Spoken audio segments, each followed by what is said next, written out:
మండలం బూరుపూడి గ్రామంలో బుధవారం రాత్రి ప్రారంభమైన శ్రీ శ్రీ శ్రీ పాసాలమ్మ జాతర మహోత్సవాల్లో విశ్వ హిందూ ధర్మ పరిరక్షణ రామసేన అధ్యక్షులు భారతీయ జనతా పార్టీ నాయకులు కంబాల శ్రీనివాసరావు పాల్గొన్నారు.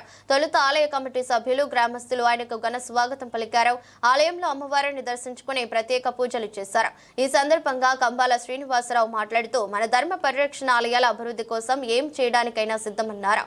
ఎవరైనా తన వద్దకు సాయం కోసం వస్తే లేదనుకుంటూ వారి కష్టాన్ని తీర్చి తిరిగి పంపిస్తానన్నారు. కోరుకొండ మండలంలోని పలు గ్రామాల్లోని ఆలయాల అభివృద్ధి లక్షల రూపాయలు ఖర్చు చేయడం జరిగిందని, కోరుకొండ మండలంలోని గ్రామాల అభివృద్ధికి కృషి చేస్తానన్నారు. మహిళల్లో హైందవ చైతన్యం తీసుకురావటం కోసం బంగారు వరలక్ష్మి కానుక అనే కార్యక్రమం నిర్వహించి లక్కీ డ్రాలో గెలుపొందిన మహిళలకు ఒక గ్రామం బంగారు రూపును ఉచితంగా పంపిణీ చేశామన్నారు. అలాగే పేదలకు ఉచితంగా బియ్యం, ఆలయాలకు ధూపదీప నైవేద్యాలు, నిరుపేదలకు వైద్య ఖర్చులకు ఆర్థిక సాయం, ఈ విధంగా 18 రకాల ఉచిత సేవా కార్యక్రమాలను నిరుపేద ప్రజలకు ప్రతి నెల నిర్వహిస్తున్నామన్నారు. కార్యక్రమంలో రాజనగరం గోకవరం బీజేపీ మండల అధ్యక్షులు ఆళ్ల శివనాగరాజు, ఇనకోటి బాపన్న దొర, ఉపాధ్యక్షులు వెంకటేష్, ఆర్జీ వీరబాబు, నాగేంద్ర, ఆలయ ధర్మకర్త మేడిన ప్రసాద్, అడప నరసింహమూర్తి, అడబాల గణపతి, వెంకటేశ్వరరావు, పచ్చారి నరసింహమూర్తి, వరసాల ప్రసాద్, దాసరి ధర్మరాజు, బతుల నానాజీ, ఉంగరాల మణిరత్నం, పసల గణేష్, దేశాల నరేష్, నాగ రమేష్, వీరాంజలి, పద్దారాజు, కంబాల త్రిమూర్తులు, ఆలయ కమిటీ సభ్యులు, గ్రామస్తులు పాల్గొన్నారు. ఈ రోజు వరకు 6 కోట్ల రూపాయల దాకా ఖర్చు పెట్టడం జరిగింది. అంటే శ్రీరంగపట్నంలో 15 లక్షల రూపాయలు, కోరుకొండలో కూడా 15 లక్షల రూపాయలు. ఇలా ఏ గ్రామానికి వెళ్ళినా కానీ, ఏ ఆలయానికి అడిగినా కానీ లేదు అనకుండా డబ్బులు ఖర్చు పెట్టడం జరిగింది. నేను చేసిన ముఖ్యమైన కార్యక్రమాల్లో ముఖ్యమైన కార్యక్రమం ఏంటంటే, ఆడవాళ్లలో మహిళా చైతన్యం తీసుకురావాలని చెప్పి బంగారు వరలక్ష్మి కానుక అనే కార్యక్రమాన్ని పెట్టి ప్రతి శ్రావణ మాసంలోని మొదటి సంవత్సరం 110 1 లక్ష్మి 1 గ్రామ రూపుని శ్రావణ మాసంలో శుక్రవారం నాడు వ్రతం చేసుకోవడానికి 3000 మందిని మా గోకవరం గ్రామంలో పేర్లు నమోదు చేసుకుని 110 మందికి 5500 రూపాయలు విలువ కలిగే ఒక్కొక్క గ్రాము బంగారాన్ని వరలక్ష్మి రూపుని ఇవ్వడం జరిగింది. ఆ డ్రాలో తీసిన తర్వాత చాలా మంది పేద మహిళలు స్టేజ్ మీదకి వచ్చి, సార్ మా జీవితంలో ఇప్పుడు మేము బంగారం చూడలేదు, అలాంటిది ఈ రోజు మేము బంగారు వరలక్ష్మి రూపుతో మేము వర్తం చేసుకుంటామని చెప్తే నాకు అనిపించింది అని చెప్పారు.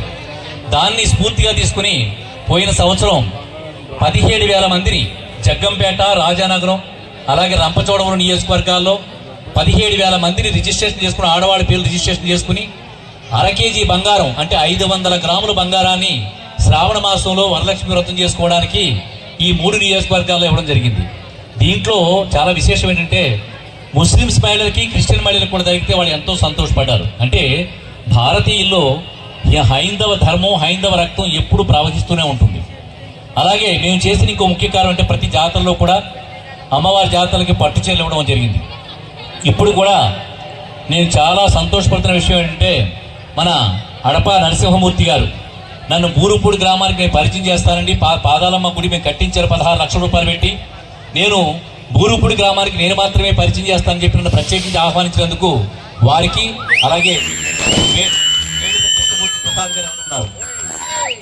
ఆలయ ధర్మకర్త పేరు నమోదు చేసుకుంటే మీకు రిసీట్ బుక్లు ఇస్తారు.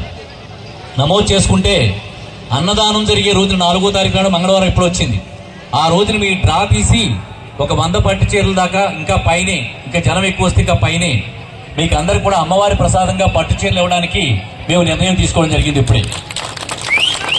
ఇది కాకుండా నేను చేస్తున్న ప్రత్యేకమైన కార్యక్రమం, నేను గర్వపడుతున్న కార్యక్రమం ఏంటంటే, ఎవరైనా భర్త చనిపోయిన స్త్రీ, అలాగే భర్త మంచం మీద అనారోగ్యంతో పడుతున్న స్త్రీ ఎవరైనా ఉన్నట్టయితే వాళ్ళకి జగ్గంపేట, రాజానగరం, రంపచోడవరం నియోజకవర్గాల్లో వాళ్ళ కుటుంబ సంఖ్యను బట్టి 10 కేజీల నుంచి 20 కేజీల బియ్యం వరకు ప్రతి నెల 110 కుటుంబాలకు ఇప్పుడు దాకా మేము బియ్యం ఇవ్వడం జరుగుతున్నది. ఎందుకనంటే, ఒక అనాథ మహిళ పిల్లలతో బాధపడుతూ ఆకలితో ఉండడం అనేది జరగకూడదని చెప్పి ఈ కార్యక్రమం చేస్తూ, మేము ఇంకా కూడా ఎవరు వస్తున్నా కూడా మా రామసేన కార్యాలయానికి వచ్చి సహాయం అడిగితే ఇప్పుడు దాకా లేదనకుండా చేస్తూ వచ్చాం. ఇదంతా కూడా మన హిందూ ధర్మాన్ని కాపాడడం కోసం. అలాగే మీరు చాలామంది భారతీయ జనతా పార్టీ అంటే అది హిందువుల పార్టీ అని చెప్పి అనుకుంటారు. భారతీయ జనతా పార్టీ అంటే భారతీయుల పార్టీ. అందులో క్రిస్టియన్ ఉండొచ్చు, ముస్లిం ఉండొచ్చు, హిందువులు ఉండొచ్చు, కానీ మన ధర్మాన్ని కాపాడుకోవాలి. నేను మహిళలందరికీ చాలా ముఖ్యమైన విషయం చెప్తాను. మన భారతీయ సంస్కృతి మీద విదేశాల